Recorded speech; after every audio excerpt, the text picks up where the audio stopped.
Good day, everybody. I hope you're doing well. For those of you who don't know me well, I'm Tracy Brown. I'm a somatic nutrition dietitian, or a somatic dietitian and tuned eating specialist. And we're going to talk today about client behavior in the ways in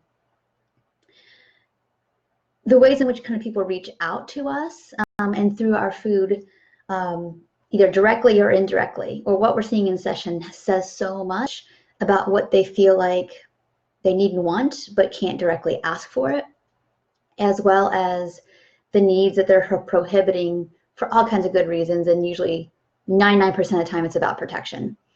So just want to give you a couple examples of, we won't go too deep into it because of time constraints today, but I want to talk about a couple examples that I often see personally, and that the dietitians that I'm currently supervising right now, what we're noticing and just kind of working through. So what, excuse me. So let's go a couple examples of categories of people. So you're going to have your people that email you a lot in between sessions.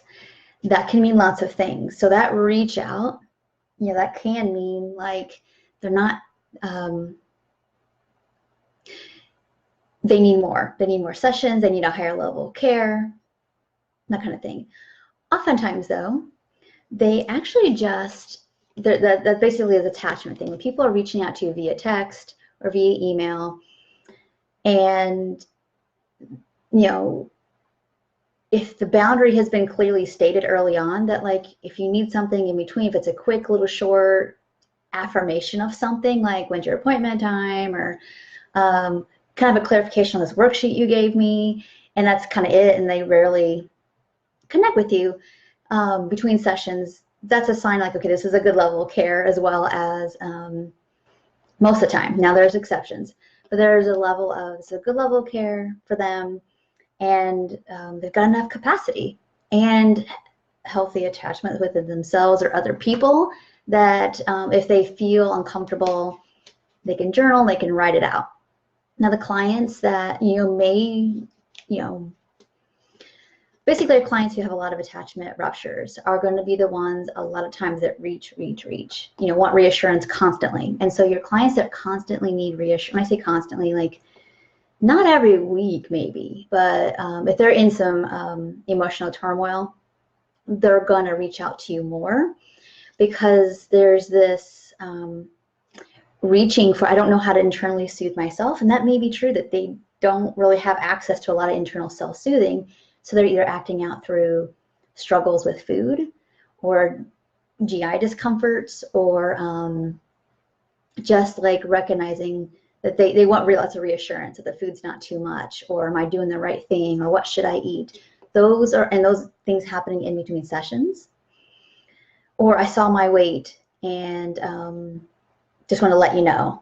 So you can feel like, okay, so when people in between sessions are letting me know things, it's like, are they asking for me to affirm that they have a need? Is that attachment cry? Is they just want me to know?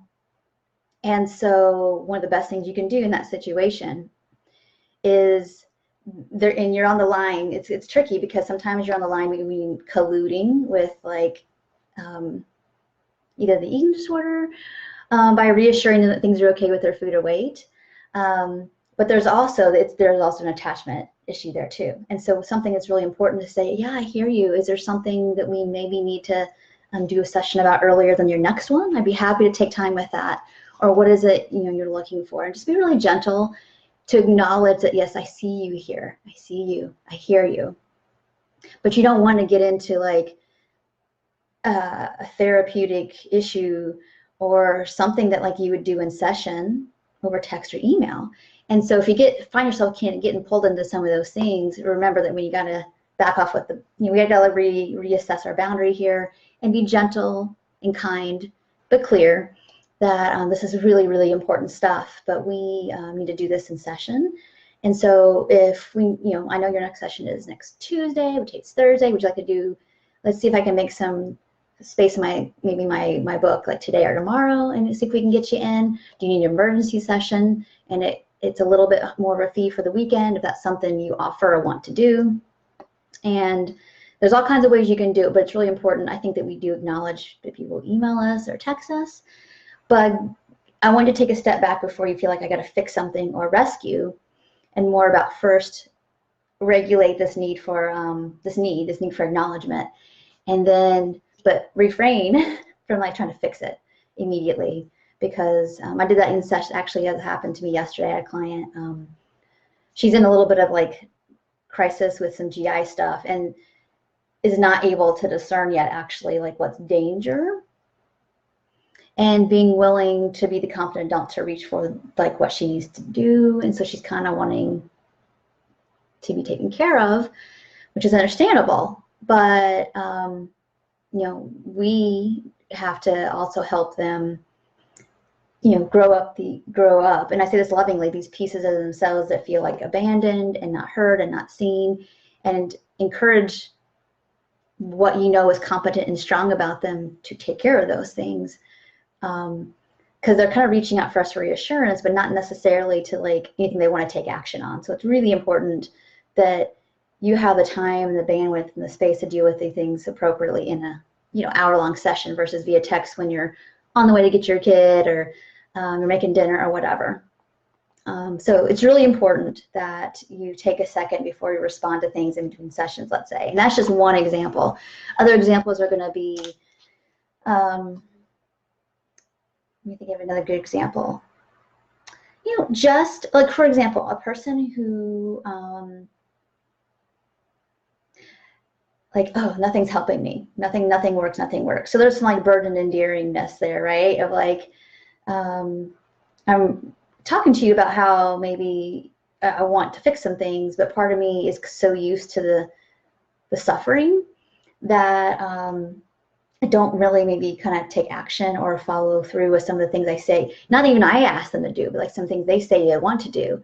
And something simple you can do is like, yeah, I'm really curious about that, because part of you says like you want to, like, you know, I have a course, like it's really accessible, you know, like $25 a month, that has like, it's a really good course for people. It's actually like a community membership kind of thing. So it's like, it's really good for folks who need support in between sessions, who can't afford regular sessions, whether it's they can't afford even one session a month versus maybe they can only do one a month. So it's a good complement. So all clients do this for those reasons. And they'll get in there and like, this is really great. And then they're not, then there's a little bit of complaint, kind of not really at me or towards me, but like, you know, what's the point of doing all this? Because I don't do the homework anyway. And I'm like, well, so I know there's a part of you that like feels like that's really important to do that work. And then there's other part of you that it's like, isn't seeming that we can find the time for that or make the time for that. Or I'm kind of wondering what do you think is happening with that, and just explore that. So again, when people are like, ah, this isn't working, our knee jerk, right, as a humans is like, oh my gosh, what did I do wrong? Or what's not good enough about me? Or like, you know, especially early on in our journey and careers with this work. But I would encourage like, huh, yeah, I wonder what's not working. Tell me more. So I'm going to leave you with that today. Hope that was helpful. Anybody who's watched this, I really appreciate Sydney. I see you live. Thank you for coming live. If this was helpful, I'd love to hear about it. If you have any other questions or anything you'd like me to talk about or topics. I know we're ending this week almost here with, I do about 2 videos a week in here, not to be too overwhelming, but like little, you know, 5 to 10 minute, usually more like 10-minute nuggets of basically some supervision and some questions or topics. So if there's something you would love to see me talk about, please let me know and I'll be on it. I always kind of have my little list of things that I see come up as practitioners of non-diet work. But if somebody's like, you know, let's talk about weight, I need to talk about that, then I can push back things a week, no big deal. So thank you so much for watching, and if you need something, let me know. Take care. Bye.